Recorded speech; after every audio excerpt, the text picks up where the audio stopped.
I am the author of some historical mysteries. The first is Butcher Baker Candlestick Taker, which is the first book in the Spokane Clock Tower mysteries, which is set in 1901. So I thought it would be fun to make some cookies and different things from that time period. If you look back through my videos, I've done 2 already. We made some soft gingerbread, and then we made a really delicious cake called a delicate cake. And the gingerbread was from a cookbook from 1905, and the cake was from a cookbook from 1890. So today I have something really special in an old notebook that my grandmother gave me, is a recipe for some Christmas sugar cookies. So that's what we're going to be making today. So once again, there's no listing for what to set the oven at. So I'm going to do 350. It's a nice, even, moderate oven. So we'll stick with 350. This time, at least, it says how long to cook the cookies. It says 10 minutes. So we'll see if that's long enough. And I'm excited to try this.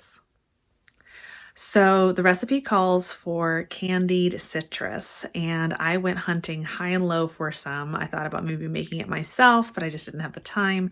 And so I finally found some candied orange peel. So that's what we're going to use. So we're going to chop that up.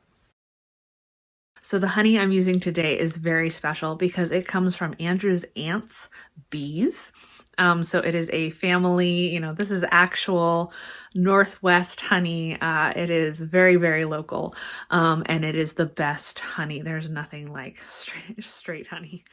So if you ever go to grab honey and you're like, oh my goodness, it's crystallized, I can't use this, don't throw it away, because it is actually perfectly good honey. All you have to do is decrystallize it, uncrystallize it. It's actually super simple to decrystallize the honey. You just put the glass jar into about this much water in a pan on the oven, and you not quite bring it up to a boil, but you just kind of heat it slowly, and it will decrystallize. Keep an eye on the water, keep an eye on your jar, and again, it's only for glass jars, but never throw away crystallized honey because that stuff is perfectly good. Nature's candy. It's amazing.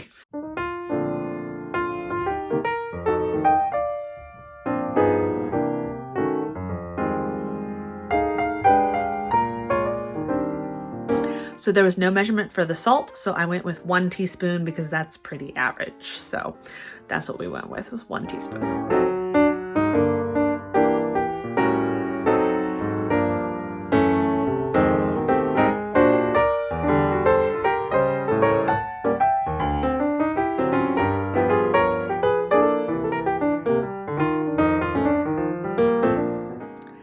So in the end there, you saw I had to add some water to the dough because it wasn't sticking. It was very, very dry and very crumbly, and I ended up having to knead it with my hands. So it wasn't like your normal cookie dough, but I had to knead it. Because of that, I decided instead of rolling it out and cutting it into shapes like the directions said, I am going to go ahead and cook them in the little Christmas pans that I have, which I actually used for the soft gingerbread as well. And then I might try some rolling out some and sticking the almond and orange straight into there and see if that works too.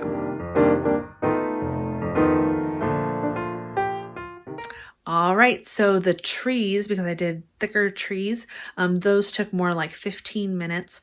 The cookies on the pan ended up taking more like 10, a little bit more than 10 to cook, and we'll see if I cooked them long enough, but they look really good. So let's see. All right, so they're not gorgeous, but I think they're gonna taste amazing. So let's try it and see what we ended up with.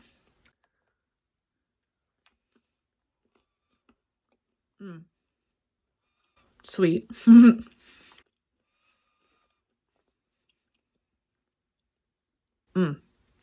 Nice orange. That orange citrus, the candied orange with it. Oh man, really good. I would maybe try putting some almond flavoring in there next time as well. Do like an almond orange twist. But they taste really good. Really sweet, and I was worried they were going to be dry, but not dry. That's not dry. That is, it's chewy and yet hard on the outside. So yeah, that's really good, really interesting. Thank you so much for joining me for all of these recipes. I hope you had fun baking with me. I definitely had fun trying these, and I'm looking forward to trying some more recipes and sharing them with you all. If you decide to try one of these recipes yourself, definitely let me know how it goes. You can tag me as at pmeredithauthor on any social media, or leave a message in the comments below. And be sure to subscribe to my YouTube channel so you'll be the first to know the next time I'm posting more videos. I hope you have a very Merry Christmas, and thank you so much for taking time out of your day to join me today. Again, you can get my books. Butcher Baker Candlestick Taker is the first in the Spokane Clock Tower mysteries, and it is a historical mystery and is set in 1901. And to learn more about historical cookbooks, you can visit my website at patricia-meredith.com. I'm also wearing my Christmas Fiction Off the Beaten Path anthology earrings for you today. My first short story published is Mary Did You Know, which is in this anthology. And it's a great Christmas gift, and you can get both books from me through my website, having a deal right now. Buy both for $25 total, $24.99, and that includes shipping. So great way to get both for Christmas presents this year. Thank you for joining me, and Merry Christmas.